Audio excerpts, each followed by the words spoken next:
Fala, seus loucos da cabeça pelo Cruzeiro, como é que vocês estão? Meu nome é Renato Gasparini e é um prazer estar aqui mais uma vez para mais um vídeo do canal Camarote Esportivo com notícia da Raposa. Desde já, se você gosta do nosso canal e quer ver ele crescer, deixe aquele like que vai ajudar muito, se inscreva no nosso canal caso não for inscrito e sejam muito bem-vindos ao nosso canal. No vídeo de hoje só vai deixar o like o torcedor do maior time de Minas Gerais, o único que tem 6 Copas do Brasil, 4 brasileiros e 2 Libertadores. Mas se você é de casa torcer pro time sem bicampeonato que tomou de 6-1 e quer saber notícia do maior de Minas, você também veio ao lugar certo. Tamo junto. Pode chegar pra cá, chega de enrolação e vamos pra notícia. Todo mundo sabe que depois da eliminação do Cruzeiro para o CRB, o nosso presidente Sérgio Santos Rodrigues prometeu contratações pontuais para a sequência do Campeonato Brasileiro Série B, para que assim deixe o elenco do Anderson Moreira cada vez mais forte. Só que dessa vez tem uma informação lá de São Paulo. A informação é do jornalista Farley Meira, é de que Everaldo, que está sem espaço no Corinthians, pode chegar na Toca da Raposa. A imprensa paulista comenta que o jogador, sem oportunidades com o treinador Thiago Nunes, pode ser um novo reforço do Cruzeiro. A Raposa não comentou oficialmente a negociação. O Farley não cita se existe uma negociação por empréstimo ou para o jogador vir por definitivo, mas ele fala que existe o interesse do jogador. O Farley Meira é um repórter super reconhecido na sua mídia.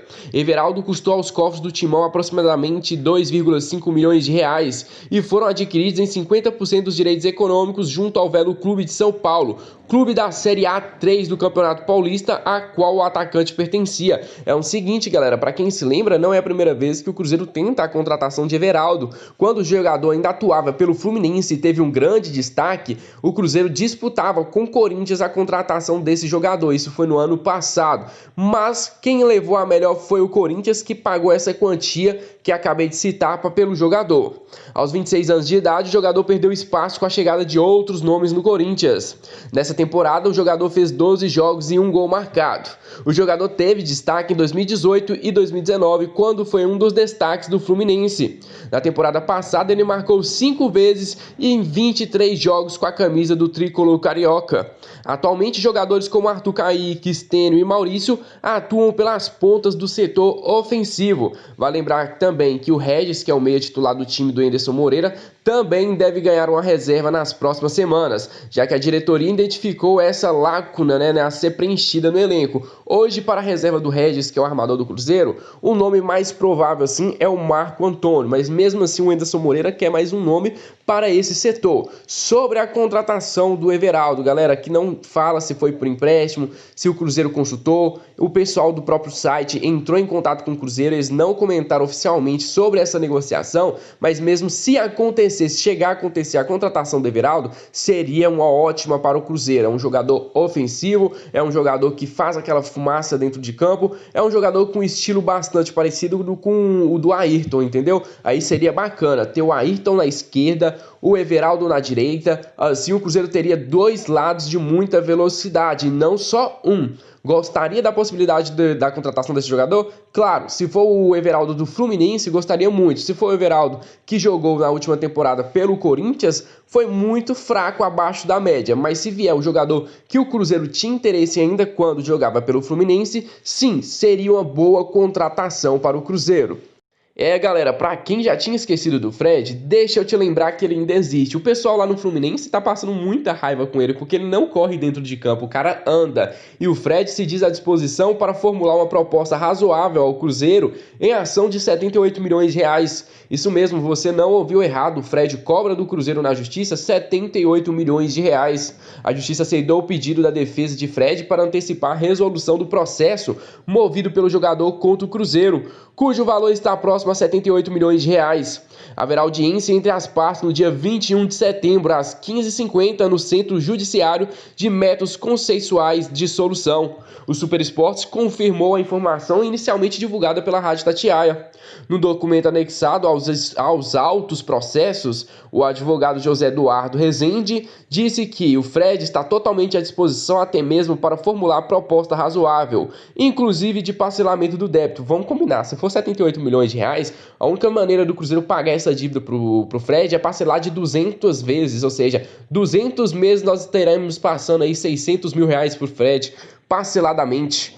Conforme o procurador do reclamante, tal pedido tem o objetivo de contribuir com a agilização do andamento processual, haja vista que os presentes autos estão fora do padrão habitual de excelência da presteza da tutela jurisdicional. Ô, palavrinha difícil de falar.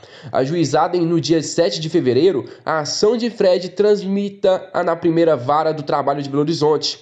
Entre as principais cobranças do centroavante estão salários, férias, 13º, fundos de garantia e também tempos de serviço. Eu vou te falar para vocês, nada que o Fred fez dentro do Cruzeiro faz ele valer, né, os 78 milhões de reais. A pessoa que assinou o contrato do Fred não deveria estar presa, não, deveria estar internada no manicômio, porque esse cara é maluco da cabeça de fazer um absurdo com um contrato desse como o Fred.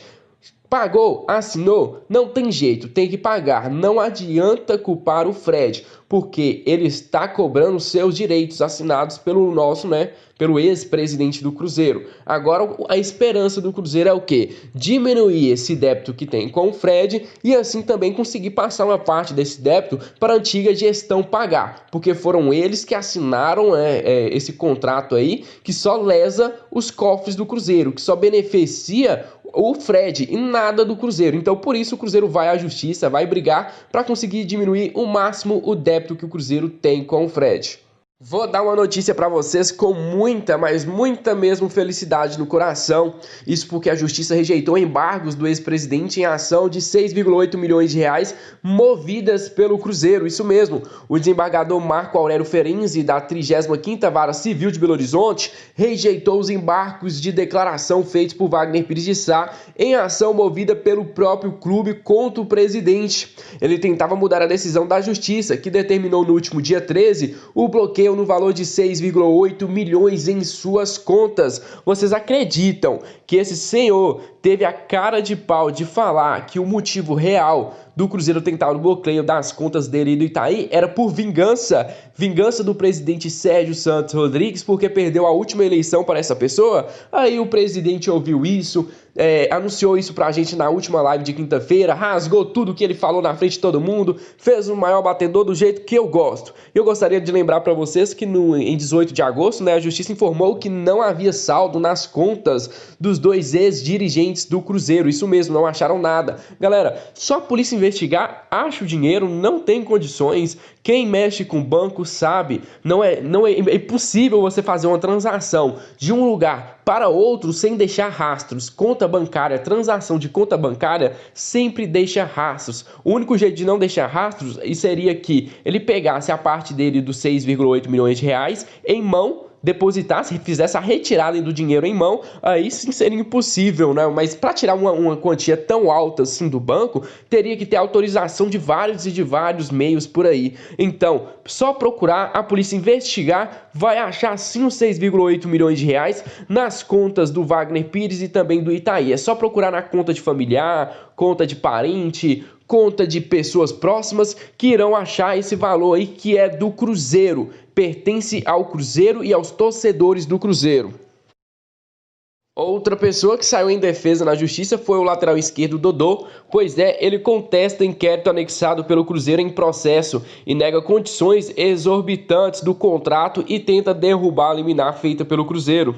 Dias depois de o Cruzeiro conseguir na justiça a liminar para suspender a reintegração de Dodô ao elenco, a defesa do lateral esquerdo se manifestou. Na contestação anexada ao processo nesta quarta-feira, o advogado questiona argumentos usados pelo clube para conseguir o efeito suspensivo.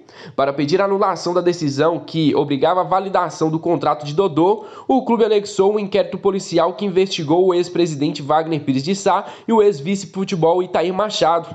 O contrato com Dodô foi assinado na gestão da dupla e, segundo o Cruzeiro, contou com a intermediação do empresário Wagner Cruz, o que é desmentido pela defesa do lateral esquerdo, que afirma que Wagner apenas assinou como testemunha. Segundo ele, o Wagner foi apenas testemunha. Então, se o Wagner, que era presidente, era testemunha, quem é que foi que assinou o contrato?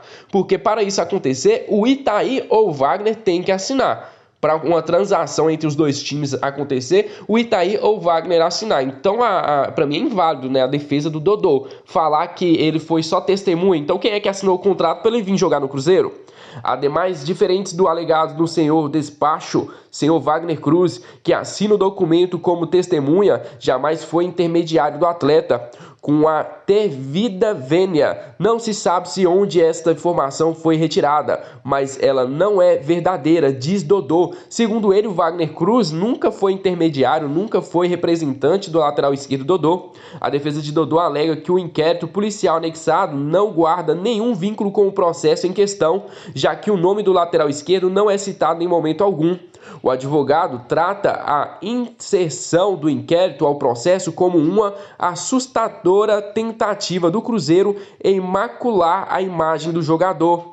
Questões como a má administração requerentes crimes cometidos por seus diretores ou comissões prometidas a terceiros não devem e não podem ser objetivo desse processo, argumenta o lateral esquerdo Dodô. Até certo ponto ele está certo, mas no momento em que ele sai em defesa que o Wagner Pires foi só testemunho, o próprio presidente do Cruzeiro, aí não dá para levar ele a sério, porque para um time assinar contrato com o jogador, para o vínculo ser válido, ele tem que ter assinatura, pelo menos do vice-presidente ou também do presidente. Se não tiver, como é que o contrato é válido? Se o presidente sequer assinou, estava lá só para ficar de testemunha, ele vale de quê? É um presidente que não vale de nada. Fala, nação, primeiramente gostaria de agradecer a vocês que ficaram até o final do vídeo. Se você gostou, já sabe, deixa o like, se inscreva no canal caso não for inscrito e sejam muito bem-vindos ao nosso canal. Se você ainda não é inscrito no nosso novo canal, se inscreva, o link estará aqui na descrição central do Mercado VIP. Se você ainda não nos segue lá no Instagram, tem muita zoeira do Cabuloso no Camarote Esportivo 3.0. Quer bater um papo? Me chama lá. Gostaria também de agradecer aos nossos parceiros do Instagram, o Cruzeirão Sempre, Cruzeiro Guerreiro Sec, o Sub-Zero, o Cruzeiro Interativo e o Dia a Dia Cruzeiro, essa galera que ajuda o crescimento do nosso canal cada dia mais e mais. Galera, foi uma honra estar aqui com vocês, um grande abraço e até amanhã, beleza? Um grande abraço, fui!